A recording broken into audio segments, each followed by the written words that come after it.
Ask مفتی طارق مسعود۔ طلاق کے بعد بچی کہاں رہے گی؟ میاں بیوی میں طلاق ہو جائے، 1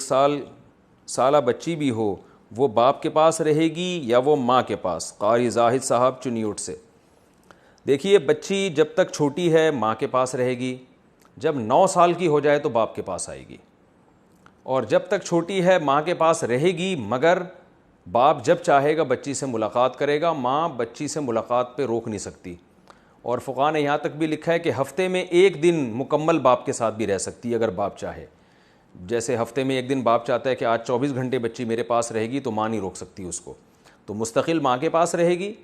لیکن باپ جب ملنا چاہے ملے، اور ہفتے میں 1 دن مکمل اپنے پاس رکھ سکتا ہے، یعنی رات گزار سکتا ہے بچی کو لے کے۔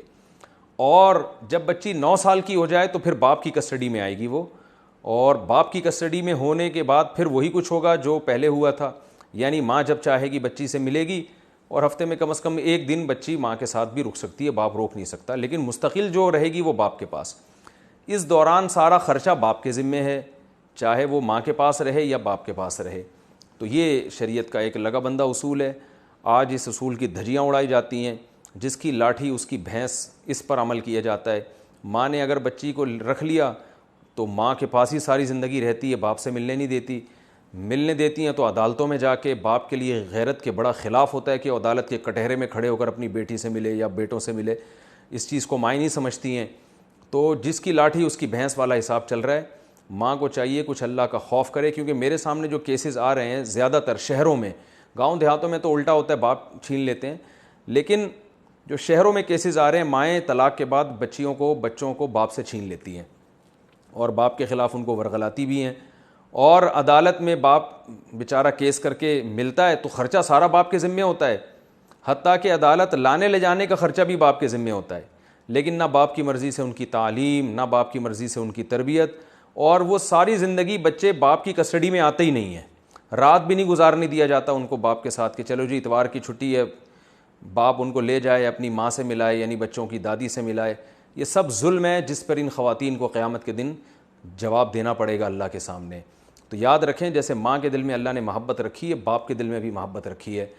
تو یہ سب جو ظلم ہو رہا ہے نا آج، صرف عورت پہ ظلم نہیں ہوتا، باپ پہ بھی ظلم ہوتا ہے، ماں پہ، یعنی جو بچوں کا باپ ہے اس پہ بھی ظلم ہوتا ہے، اور طلاق کے بعد میں نے دیکھا ہے زیادہ تر کیسز میں باپ پہ ظلم ہو رہا ہوتا ہے۔ تو اس لیے عدالتیں تو ٹھیک ہونے کا نام نہیں لیں گی، عدالتیں تو مکمل اس معاملے میں عورت ہی کو سپورٹ کرتی ہیں۔ شریعت میں یہ بھی ہے کہ عورت اگر کسی جگہ نکاح کر لیتی ہے، اور وہ نکاح شوہر کے خاندان میں نہیں کرتی، شوہر کے خاندان سے باہر کرتی ہے، تو اسی وقت اس کو بچے پھر حوالے کرنے پڑیں گے باپ کے، وہ پھر اپنے ساتھ بچے نہیں رکھ سکتی، کیونکہ سوتیلی بیٹی کو شریعت سوتیلے باپ کے پاس نہیں پسند کرتی۔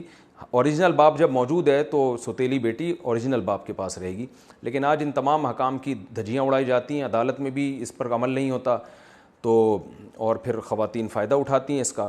تو یاد رکھنا چاہیے، قرآن مجید میں اللہ کا ارشاد ہے وَلَا تَحْسَبَنَّ اللَّهَ غَافِلًا عَمَّا يَعْمَلُ الظَّالِمُونَ۔ دنیا میں آپ کا جو بس ہے آپ کر سکتے ہیں، لیکن اللہ ظالموں سے غافل نہیں ہے، خوب سمجھ لینا چاہیے۔ تو میرے سامنے بہت سارے کیسز آ رہے ہیں کہ طلاق کے بعد جو ہے نا باپ کے ساتھ بہت زیادتی ہوتی ہے، بعض دفعہ مرد طلاق نہیں دیتا، عورت خود ہی خلا لے لیتی ہے عدالت سے، اس میں بھی پھر یہی گیم کھیلا جاتا ہے۔ کچھ ایسے کیسز بھی ہیں کہ باپ نے ظلم کیا، لیکن شہری زندگی میں آج کل جو کیسز طلاق کے بعد آ رہے ہیں بچوں کے معاملے میں، وہ عورت ظلم کر رہی ہوتی ہے باپ کے معاملے میں، وہ نچوڑتی ہوتی ہے پورا اس کو، لیکن نہ اسکول باپ کی مرضی سے پڑھیں گے بچے، نہ ان کی شادیاں ہوتی ہیں، جبکہ اسلام نے اس معاملے میں باپ کا حق مقدم کیا ہے، تربیت کے معاملے میں اور اطاعت کے معاملے میں۔